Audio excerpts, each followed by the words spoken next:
Hey guys, कभी कभी हम लोग अपने डे लाइफ में इस तरह के सेंटेंस को बोलते हैं जहाँ पर हम लोग कहते हैं मेघ गरजने लगे, बारिश होने लगी, बूंदा बूंदी बारिश होने लगी, ट्रेन खुलने लगा, चिड़िया चहचहाने लगी, सूरज निकलने लगा, अंधेरा होने लगा। हे दोस्तों, इस तरह के सेंटेंस को आप इंग्लिश में कैसे बोलिएगा? यदि आपको नहीं पता है तो आइए हम लोग सीख लेते हैं। हे डियर दोस्तों, before going further I just want request you, if you haven't subscribed my channel yet so please subscribe it and click the bell icon so that you'll get my every notification on time। so आइए हम लोग सीख लेते हैं। इस तरह के sentence को जब हिंदी के वाक्य में आता है लगा लगी लगी, तो इस तरह के सेंटेंस को बनाने के लिए हम लोगों के पास दो अलग अलग स्ट्रक्चर है। दोनों में से आप किसी का भी यूज कर सकते हैं। पहला स्ट्रक्चर सुनिए। सबसे पहले राइट करेंगे सब्जेक्ट, सब्जेक्ट को लगाने के बाद लगाएंगे स्टार्टेड, उसके बाद लगाएंगे वर्ब का ING form, I mean that gerund form, V4 को राइट कर देंगे स्टार्टेड के साथ। अब बात करते हैं दूसरे स्ट्रक्चर की। सबसे पहले सब्जेक्ट राइट करेंगे और सब्जेक्ट को राइट करने के बाद लगाएंगे बिगैन, बिगिन, बिगैन, बिगिन का सेकंड फॉर्म होता है बिगैन, तो यहाँ पर राइट कर देंगे बिगैन। उसके बाद हम लगाएंगे infinitive form, I mean that to plus verb का first form, to go, to come, to eat, to weep, इस तरीके से। यदि आप बिगैन लगाइएगा तो बिगैन टू प्लस वर्ब का फर्स्ट फॉर्म लगाना पड़ेगा। यदि आप स्टार्टेड लगाते हैं तो आईएनजी फॉर्म राइट करना पड़ेगा। मैं आपको सेंटेंस दोनों तरीके से बता देता हूं, आपको जैसा अच्छा लगे आप यूज कीजिए। हमारा पहला सेंटेंस है मेघ गरजने लगे। यहाँ पर मेघ का इंग्लिश नहीं होगा, मेघ गरजना को बोलते हैं इंग्लिश में thunder, thunder, thundered, thunder, thundering, thunder's. तो इस सेंटेंस के लिए बोलेंगे उससे पहले हम लोग एक कन्फ्यूजन को दूर कर लेते हैं। जब भी मौसम वाले घटना आता है ना, वेदरिंग इरोजन, तो वहाँ पर सब्जेक्ट नहीं होता है, तो ऐसे सेंटेंस में सब्जेक्ट हम लोग इट लेते हैं, मतलब इट से उसको बनाया जाता है। कैसे? तो मेघ गरजने लगे, यहाँ पर सब्जेक्ट लगाएंगे इट। यदि आप स्टार्टेड लगाइएगा तो वर्ब का आईएनजी फॉर्म लगेगा, it started thundering, it started thundering. यदि बिगैन टू लगाइएगा तो it began to thunder, it began to thunder. दोनों तरीके से बोला जाता है सेंटेंस को। नेक्स्ट सेंटेंस बारिश होने लगी, it started raining, it started raining, या it began to rain, it began to rain. Next sentence बूंदा बूंदी बारिश होने लगी। पहले जानते हैं बूंदा बूंदी बारिश को इंग्लिश में क्या बोलते हैं। इसको इंग्लिश में बोलते हैं ड्रिजलिंग, ड्रिजलिंग, टिप टाप जो बारिश होती है। इस सेंटेंस के लिए बोलेंगे it started drizzling, it started drizzling. Next sentence चिड़िया चहचहाने लगी। इस सेंटेंस के लिए बोलेंगे birds started chirping, birds started chirping. Next sentence सूरज निकलने लगा। इस सेंटेंस के लिए बोलेंगे the sun started rising, the sun started rising. Next sentence अंधेरा होने लगा। इस सेंटेंस के लिए क्या बोलेंगे? It started getting dark, it started getting dark. Hey दोस्तों, वेलकम बैक। यहाँ पर आपको कुछ सेंटेंसेस दिख रहे होंगे, इसको किस तरीके से इंग्लिश में बोला जाए। वो घर पर होती थी, हमेशा वो लड़कियों के बीच में होता था, तब वह मेरे साथ होता था, हम लोग टीवी के आगे होते थे। जब भी टीवी चलता था तो हम लोग टीवी के आगे होते थे। हे दोस्तों, जब हिंदी के सेंटेंस में एंड में आए होता था, होती थी, होते थे, तब आप इस तरह के सेंटेंस को इंग्लिश में कैसे बोलिएगा। आइए बात करते हैं पहले स्ट्रक्चर की। तो इस तरह के सेंटेंस को बनाने के लिए सबसे पहले राइट कीजिएगा सब्जेक्ट, और सब्जेक्ट को राइट करने के बाद आप लोगों को लगाना है वुड बी, और वुड बी को राइट करने के बाद अदर वर्ड को हम लोग राइट कर देंगे। आइए सेंटेंस से आपको और भी अच्छे तरीके से समझ में आएगा।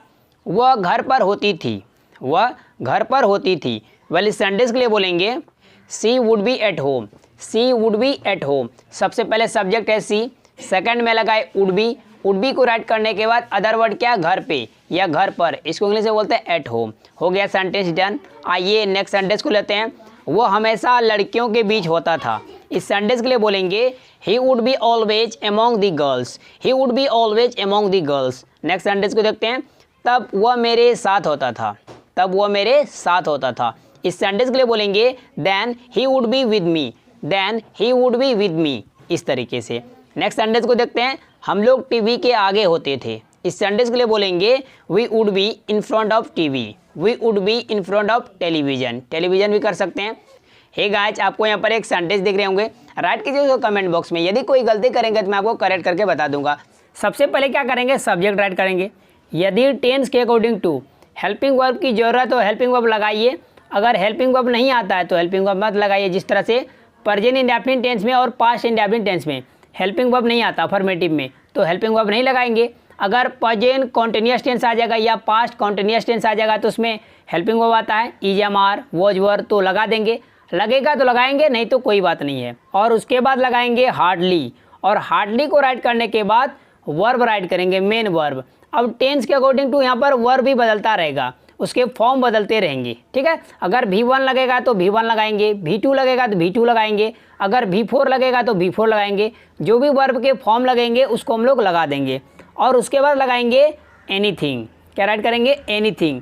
और उसके अलावा भी कोई वर्ड बच जाता है तो लास्ट में राइट कर देंगे एनीथिंग के बाद। आइए सेंटेंस से आपको बेटर समझ में आएगा। मैं कहाँ कुछ बोलता हूँ, मैं कहाँ कुछ बोलता हूँ। अब पहचानिए पहले टेंस कौन सा है। टेंस है present indefinite tense, I mean that simple present tense है।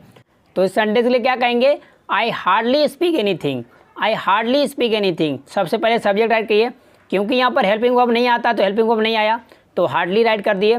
उसके बाद क्योंकि ये V1 आता आई के साथ तो वर्ब का फर्स्ट फॉर्म लगा दिए और लास्ट में लगा दिए anything, I hardly speak anything. Next sentence को देखते हैं, वो कहाँ कुछ देखता और सुनता है, वो कहाँ कुछ देखता और सुनता है।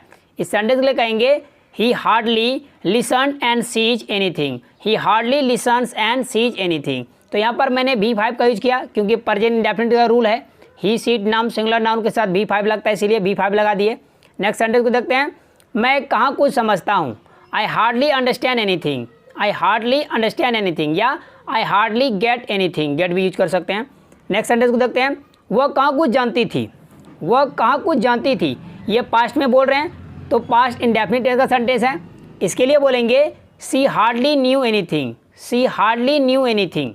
यदि इस सेंटेंस को पुरानी बातों को बताने के लिए यूज करेंगे, उसकी आदत को बताने के लिए, जैसे वो कुछ नहीं जाना करती थी, तो यहाँ पर हम लोग यूज करते हैं she would hardly know anything, she would hardly know anything. Well यहाँ पर आप यूज टू का भी यूज कर सकते हैं। वेल देखिए सिचुएशन पर डिपेंड करेगा, आप पुरानी बातों को बता रहे हैं या जस्ट ऐसे सिंपल पास्ट टेंस का यूज कर रहे हैं, वो कुछ नहीं जानती थी, इस तरीके से। तो देखते हैं नेक्स्ट सेंटेंस को, मुझे इसके बारे में कहाँ कुछ पता था, मुझे इसके बारे में कहाँ कुछ पता था। ऐसे सेंटेंस पास्ट इंडेफिनिट टेंस में बनाए जाते हैं तो यूज टू से नहीं, कोई पुरानी बात नहीं बता रहे हैं, जस्ट ऐसे बोल रहे हैं। इस सेंटेंस के लिए कहेंगे I hardly new anything about it, I hardly new anything about it. वह कहाँ कुछ बोल रहा था, वह कहाँ कुछ बोल रहा था, यह पास्ट कॉन्टिन्यूअस टेंस का सेंटेंस। इस सेंटेंस के लिए कहेंगे he was hardly speaking anything, he was hardly speaking anything. तो यहाँ पर सब्जेक्ट है ही, उसके बाद हेल्पिंग वर्ब आया, वो हेल्पिंग वर्ब क्या है, वॉज, वॉज लगा दिए। उसके बाद क्या राइट किया, हार्डली, 3 नंबर में हार्डली। अगर हेल्पिंग वर्ब आएगा तो उसके बाद मेन वर्ब राइट किए, स्पीकिंग, स्पीक का B4 लगा क्योंकि कॉन्टिन्यूअस टेंस में B4 आता है। उसके बाद एनीथिंग राइट कर दिए, इस तरीके से। अब देखते हैं कुछ फ्यूचर टेंस का सेंटेंस। एक सेंटेंस देखिए, मैं कहाँ कुछ सुनूंगा, मैं कहाँ कुछ सुनूंगा, I will hardly listen anything, I will hardly listen anything. वह कहाँ कुछ देखेगी, वह कहाँ कुछ देखेगी, she will hardly see anything, she will hardly see anything. Watch भी कर सकते हैं, she will hardly watch anything. Hey दोस्तों, आपको यहाँ पर 3 सेंटेंसेस दिख रहे होंगे अलग अलग टेंसेस का, तो टेंसेस को पहचानिए और ट्रांसलेट कीजिए कमेंट बॉक्स में। यदि कोई गलती करते तो मैं कमेंट करके आपको बता दूंगा कि आपने गलत किया है। हे दोस्तों, वीडियो आपको पसंद आई तो लाइक किया कीजिए और मेरे चैनल को सब्सक्राइब कर ले और बेल आइकन को भी हिट कर ले ताकि मेरा रोज आने वाली वीडियो का नोटिफिकेशन बिल्कुल टाइम पर मिले आपको टाइम पे। हे दोस्तों, शेयर करना मत